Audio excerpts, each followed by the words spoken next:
Well, for more on all this, Rohan Gunaratna joins us now from Singapore. He's a professor of security studies at Nanyang Technological University.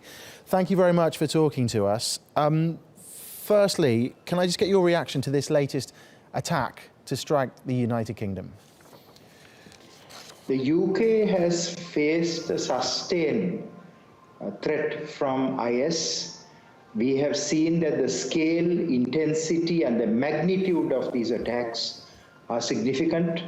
We have also seen that the police have responded very decisively at this point of time. The police should be commended for their response.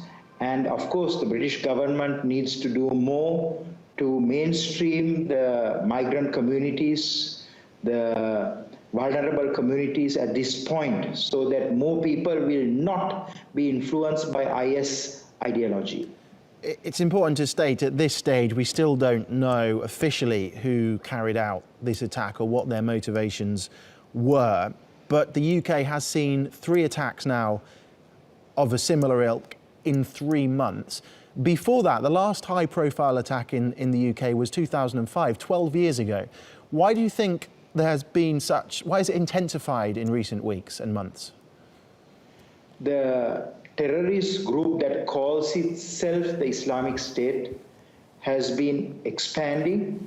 This group is shrinking in the battle space in Iraq and Syria, but it is expanding elsewhere in the West in terms of ideology, building cells and networks in Asia, in Africa and the Middle East. We are seeing the global expansion of the so-called Islamic State, and the world needs to come together. They need to work much more closely than ever before to contain the ideology of terrorism and of course the operational actions of terrorist groups.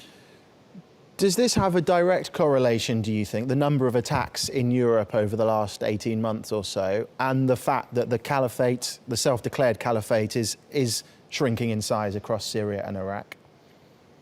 Absolutely, because when their battle space in the heartland in the Middle East is being disrupted, the ideology is spreading very rapidly, and also there is greater focus on putting pressure on those countries that have been fighting, that have been targeting the IS organization in Iraq and Syria. And that is why it is so important for the public to be alert and vigilant, and for governments to do more with community organizations to reach out to those vulnerable communities so that people will not be influenced by the IS propaganda and the false narrative of IS. For the foreseeable future then, do you think that this is something that people on the streets of London will have to get used to?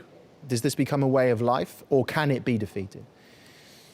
Certainly there will be more attacks, especially during the Ramadan period, because IS just issued a notice to its sympathizers and supporters that they will have greater rewards if they do attacks during this period. But even in the foreseeable future, we are likely to see more attacks because IS is growing in cyberspace as it shrinks in its battle space in Iraq and Syria. And the answer to this is greater cooperation and collaboration and community engagement so that people are not drifting towards extremism. Okay, Rohan, thank you very much for talking to us.